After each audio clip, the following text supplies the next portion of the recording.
धार जिले के बाग में नकली इनकम टैक्स अधिकारी बनकर फिल्मी स्टाइल में काली स्कॉर्पियो से पहुंचकर बाग के रहने वाले ठेकेदार राजकुमार मालवी के घर राजकुमार मालवी, उनकी पत्नी और नौकरानी को कमरे में बंद कर बंधक बनाकर 13 मार्च को करीब 1 करोड़ की लूट के सनसनीखेज मामला हुआ था, जिसको लेकर क्षेत्र में हड़कंप मच गया था और पुलिस प्रशासन की व्यवस्था पर भी सवाल उठने लगे थे, जिसको चुनौती मानते हुए पुलिस ने तत्काल कार्रवाई करते हुए आरोपियों की खोज भी शुरू की और 7 आरोपियों को लाखों के आभूषण, पुलिस की वर्दी, मोनो, तलवार सहित करणी सेना और महामंडलेश्वर लगी अलग अलग नंबर प्लेट और लूट में उपयोग किया गया स्कॉर्पियो वाहन आदि जब्त किया है। इस दौरान आरोपियों ने खंडवा के भीमाखेड़ी में भी 13 मार्च को लूट की वारदात की थी, जहां 12 बोर की बंदूक 1,60,000 रुपये नगद लेकर फरार हुए थे। आज धार में आईजी अनुराग ने जिला पुलिस अधीक्षक डीआईजी मयंक अवस्थी की मौजूदगी में प्रेस वार्ता के माध्यम से पूरे घटनाक्रम का खुलासा किया। घटनाक्रम में आईजी अनुराग ने बताया कि पुलिस की जांच में पता चला कि देवास निवासी नरसिंह बघेल, जो मूल रूप से डही का रहने वाला है तथा बाग मनावर में लगातार आने जाना था, इस दौरान उसकी दोस्ती दिनेश पिता रुखड़िया निवासी मनावर और रमेश मोरी निवासी बाग के साथियों ने प्लान बनाकर क्षेत्र के रहने वाले व्यवसायी की जानकारी देने के लिए कहा। इसके बाद दिनेश के द्वारा अपने साथी आबिद और अयूब से बात कर नकली इनकम टैक्स सीबीआई पुलिस की टीम बनाकर रेड डालकर डकैती की योजना बनाई, जिसकी सूचना डर के कारण पीड़ित किसी को नहीं देंगे और बड़ा फायदा होगा। इसकी जानकारी दिनेश ने अपने साथी अयूब शाह निवासी मनावर, आबिद पेंटर निवासी बाग के माध्यम से जुटाकर फरियादी राजकुमार मालवी के घर सोना और पैसा होने की जानकारी बताकर साथी अयूब शाह और शहजाद द्वारा प्लानिंग कर अपने अन्य साथियों के साथ मिलकर नकली इनकम टैक्स अधिकारी बनकर उक्त घटना को अंजाम दिया, जिस पर पुलिस ने खंडवा और शाजापुर पुलिस से संपर्क कर आरोपियों की शीघ्र गिरफ्तारी कर संलग्न स्कॉर्पियो वाहन की थाना क्षेत्र में नाकेबंदी कर घेराबंदी की गई, जिस पर आरोपियों को पुलिस की सूचना मिलने पर अपनी स्कॉर्पियो सुनसान जंगल में छोड़कर अन्य वाहन से भाग गए थे। वाहनों की तलाशी के दौरान दस्तावेजों के आधार पर वाहन मालिक शाहबाज पिता रोशन खान निवासी बेरछा होना पाया और घटना का मास्टरमाइंड भी होना पाया। संयुक्त टीम की संभावित ठिकानों पर दबिश देकर आरोपियों की पहचान सुनिश्चित कर आरोपियों को गिरफ्तार किया एवं डकैती में लूटा गया सामान बरामद किया गया है।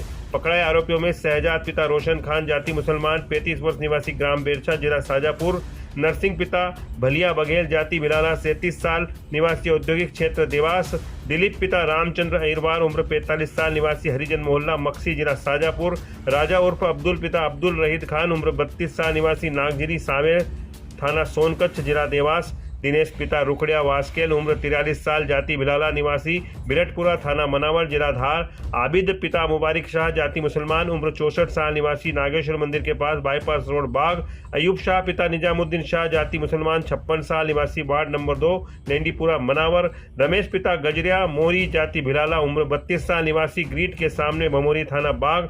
वहीं फरार 3 आरोपी संजय उर्फ संजीव उर्फ पंडित पिता चंद्रप्रकाश शर्मा निवासी उरई जालौन उत्तर प्रदेश, इकबाल इसाक खान निवासी माली खेड़ी जिला शाजापुर, अब्दुल निसार पिता अब्दुल सत्तार खान निवासी शाजापुर की तलाश अभी भी जारी है।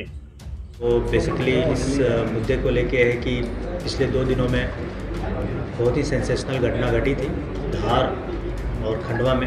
हमारे बाजू में खंडवा के एसपी मनोज राय जी बैठे हुए हैं और मयंक अवस्थी धार के एसपी बैठे हुए हैं। 12 तारीख को खंडवा में एक गंभीर घटना घटी थी, लूट की घटना घटी थी, जिसमें एक 12 बोर की बंदूक, 27 कारतूस और 1.6 लाख कैश लूटा गया था। 13 तारीख को धार में बाग में एक और बड़ी घटना घटी थी, जो सुबह के 9:30 बजे हुई थी। एक स्कॉर्पियो में 10 लोग आए थे, इनकम टैक्स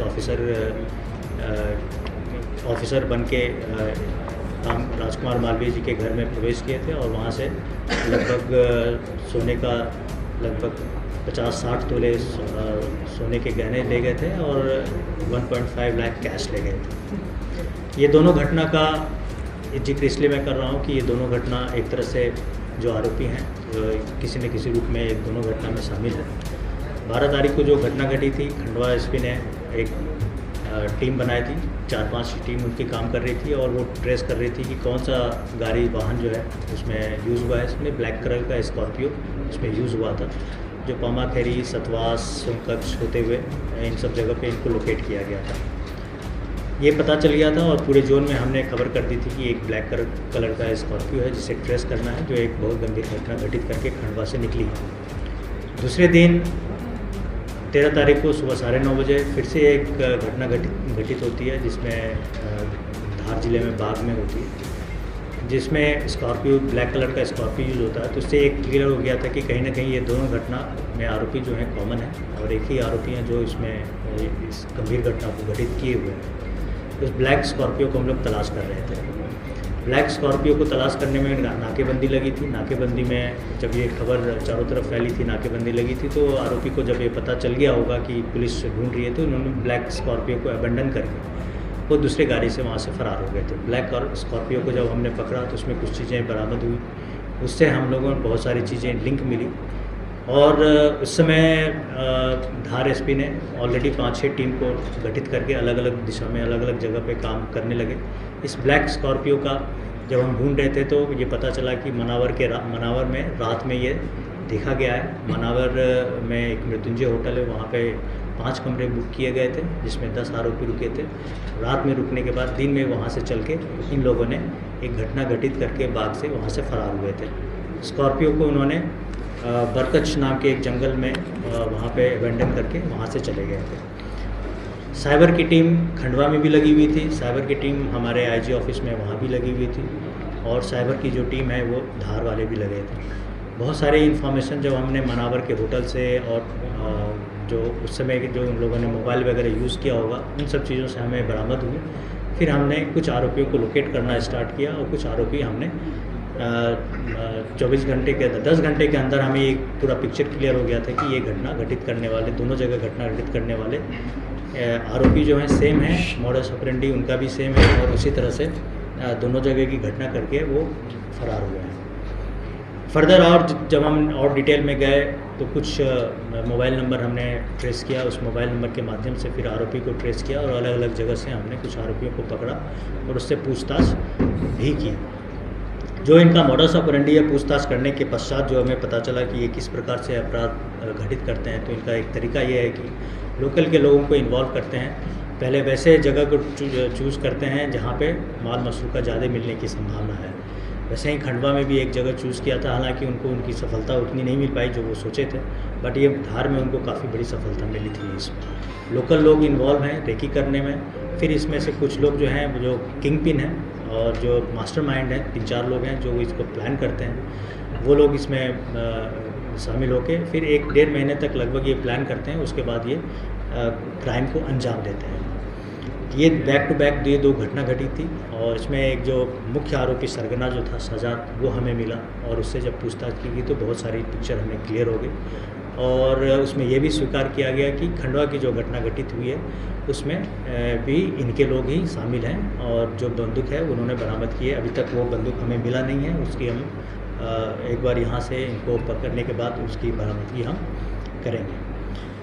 48 घंटे के अंदर जो सफलता हमारी धार की पुलिस टीम ने प्राप्त की है, ये बहुत ही काबिल तारीफ़ है, और यहाँ के पुलिस का कमिटमेंट और डेडिकेशन और जो उन्होंने काम किया है वो उसके लिए मैं काफ़ी प्रशंसा करता हूँ। जो सामान गया था अभी तक उसमें लगभग 600 ग्राम के आसपास हमने सोने की बरामदगी कर ली है, और कुछ कैश भी हमें मिले हैं। मैं एक मॉडस ऑपरेंडी के रूप में ये बताना चाहता हूँ, इनसे जो पूछताछ हुई थी, इनका तरीका क्या है कि रेकी करने के बाद फिर उनके जो धार में जो उन्होंने किया है वो इनकम टैक्स ऑफिसर बन के उनके घर में रेड करने के मकसद से गए थे, और लोगों को ये डराया कि तुम गलत तरीके से पैसे कमाए हो, बहुत सारे तुम्हारे पास कैश हैं, सोने हैं, चांदी है, वो हम सर्वे करेंगे, हम सर्च करेंगे। और ये डरा के उनको अलग से कमरे में रख दिया और डराया धमकाया, और फिर उसके बाद आधे घंटे के अंदर ये सारी वारदात करके वहाँ से चले गए। जो लोग पकड़े गए हैं उसमें से धार जिले में जो आरोपी हैं उसमें 14 आरोपी हैं टोटल। 14 आरोपी में से 8 आरोपी को अभी तक हम पकड़ पाए हैं और 6 अभी फरार हैं। खंडवा जिले में जो आरोपी हैं टोटल आरोपी 16 हैं, उसमें से जो 3 आरोपी जो अभी पकड़े गए हैं वो कॉमन है। दोनों ही ज़िले में जो टोटल आरोपी हैं उसमें से अगर देखा जाए तो 10 आरोपी ऐसे हैं जो दोनों ही ज़िले के अपराध में शामिल हैं। 4 आरोपी धार में अलग से हैं और 6 आरोपी खंडवा में अलग से हैं। सीसीटीवी फुटेज, क्राइम ब्रांच और साइबर क्राइम के लोगों ने इसमें काफ़ी मेहनत किया है और मेहनत करके इन सब चीज़ों को निकाला है। अभी हमारे पास जितने आरोपी हैं उनसे पूछताछ और चल रही है। जो फरार हैं उनके खिलाफ एसपी साहब ने अपने ज़िले स्तर पे इनाम घोषित किया है। जिन लोगों ने अच्छा काम किया है उनको उत्कृष्ट कार्य के लिए हम पुलिस मुख्यालय स्तर पर डीजी महोदय के स्तर पे हम उनके इनाम की प्रस्तावित करेंगे, उनको वहाँ से इनाम दिलवाएंगे। सर, ये फिल्म जैसा पूरा का पूरा वाकया हुआ है स्पेशल 26 जैसा, तो क्या प्लान वहीं से बनाया था इन लोगों के द्वारा? जो आरोपी होते हैं वो हर तरह की चीज़ें देखते हैं। फिल्म से जो चीज़ें होती है हो सकता है कि वहाँ भी इस तरह की चीज़ें उन्होंने देखी थी। जब पूछताछ हुआ था तो उसमें उन लोगों ने स्पेशल 26 की मूवी देखी हुई है। कहीं ना कहीं से वो हो सकता है कि इन सब चीज़ों से प्रभावित हुए हों और इसी तरह का उन्होंने ऑलमोस्ट वैसा ही उन्होंने यहाँ वारदात उसी तरह से करने का प्रयास भी। कई सारे लोग पकड़े गए, कुछ ऑफिसर्स के भी मिले होने की संभावना है क्या सर? ऐसा पूछताछ में पता चला है? नहीं, अभी तक तो ऐसा कुछ नहीं है। वो जितने भी हैं सभी आरोपी हैं और उसमें हमने क्रिमिनल रिकॉर्ड्स जो हमने मंगाए हैं उसमें से कई सारे के क्रिमिनल रिकॉर्ड्स हैं, कुछ के क्रिमिनल रिकॉर्ड नहीं भी हैं। जो नए लोग होंगे हो सकता है उसके क्रिमिनल रिकॉर्ड नहीं है। लोकल के लोगों का भी इन्वॉल्वमेंट है, बाहर के लोगों का भी इन्वॉल्वमेंट है। हम लोग बहुत पूरी तरह से इसको देख रहे हैं। और यहाँ से जब फरार हुए थे स्कॉर्पियो छोड़ के तो दूसरी गाड़ी से फरार हुए थे। अलग अलग जगह के रहने वाले हैं। एक चीज़ और मैं बताना चाहूँगा इसमें कि मुख्य आरोपी जो हैं इसमें 3-4 लोग जो हैं, संजय हैं, रंजीत है, शाहजाद है, नासिर है, ये सभी लोग जो हैं वो बेरछा शाहजहाँपुर के रहने वाले हैं। संजय ग्वालियर का रहने वाला है। वो पहले भी दूसरे लूट की घटना घटित किया हुआ है अहमदाबाद में, गुजरात में, वहाँ बंद भी हुआ था। तो इस प्रकार ये पहले जेल भी गए हैं, तो जेल से भी इनको बहुत सारी चीज़ें इनके सहयोगी मिल जाते हैं। एक तरह के लाइक माइंडेड पीपल होते हैं तो उस तरह के वारदात करने का प्रयास भी करते हैं। सर, कई सारे व्यापारी ऐसे जिनमें पैनिक क्रिएट हो गया है। आने वाले समय में कुछ कार्रवाइयाँ होना है लीगली रूप से, और अगर लीगल कार्रवाई भी होती तो लोग उसको इलीगल तरीके से देखेंगे, तो उसको किस प्रकार से हम लोग सहयोग कर पाएंगे? नहीं, जो चीज़ें घटित हुई है वो ऐसा नहीं है कि बहुत लगातार बहुत बड़े स्तर पे हो रही है। हाँ, लेकिन ये लोग जो हैं क्रिमिनल्स जो हैं वो अलग अलग तरीका अपनाते हैं हमेशा। और पूछताछ में एक चीज़ मैं आपको और बताना चाहता हूँ कि ये लोग अब एक और तरीका अपना रहे हैं कि वैसे लोगों को टारगेट करते हैं जो बहुमूल्य पदार्थ, जो इस तरह के सोने और चांदी हैं, वो लेके जब आते हैं गाड़ियों से या बस से, तो उनको टारगेट करते हैं, उनका पीछा करते हैं, उनका आने जाने का रूट देखते हैं, समझते हैं और फिर उनको भी टारगेट करके उनको बीच में ही कहीं ऐसा लूटने का या फिर ठगने का प्रयास भी करता है। ऐसी भी एक घटना घटित करने के लिए इनकी योजना थी। तो अगर कोई इस तरह से अगर जा रहा है आ रहा है तो वो अपने थोड़ा सा सजग रहने की ज़रूरत है उनको, कि ऐसे लोग जो पीछा करते हैं उनसे मतलब सावधान रहने की ज़रूरत है कि ऐसी घटना उनके साथ घटे। सर, इसमें कितने वाहनों का प्रयोग किया गया? बाइक, 2 व्हीलर्स, 4 व्हीलर्स, कितने वाहनों को? एक स्कॉर्पियो तो बहुत क्लियर है जिसमें खंडवा में और इसमें यूज़ हुआ है। एक एर्टिगा यूज़ हुआ है जो धार में वहाँ से भागने के लिए उनको दिया गया है। खंडवा में और भी गाड़ियाँ यूज़ हुई है, लेकिन जो संख्या जो आपको दिख रही है उस संख्या में रेकी करने वाले वो बाइक से चलते हैं, वो गाड़ी से नहीं आएंगे। तो बाइक भी यूज़ हुआ है और 4 व्हीलर भी यूज़ हुआ है। सर, पुलिस से रिलेटेड सामग्री बेचने के लिए कुछ चुनिंदा शॉप्स होती है, जैसा आपने बताया कि उन लोगों के पास पुलिस की वर्दी और जो स्टार्स वगैरह जो मिले हैं, तो सर ये इन लोगों ने कहीं से सिलवाए हैं या कहीं से रेडीमेड किसी से लिए हैं, या किस प्रकार से इस घटना में इनने पुलिस से रिलेटेड सामग्री, वर्दी और इन चीज़ों का यूज़ किया है? ये अभी पूछताछ चल रही है। तो उस वर्दी को देखा गया तो उसमें कहीं स्टिकर्स लेबल नहीं लिखा है कि किसने बनाया है।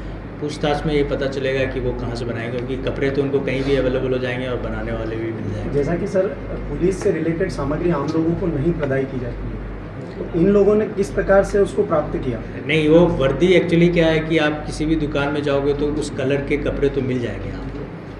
बनवाने के लिए आपको टेलर चाहिए तो वो टेलर मिल जाता है। डिफरेंस आता है? हाँ, वो डिफरेंस होगा उसमें, बट कपड़े वही थे। नहीं सर, जो यूज़ कर जो लोगो है जो है ये आसानी से हर किसी को कैसे मुहैया हो जाती है?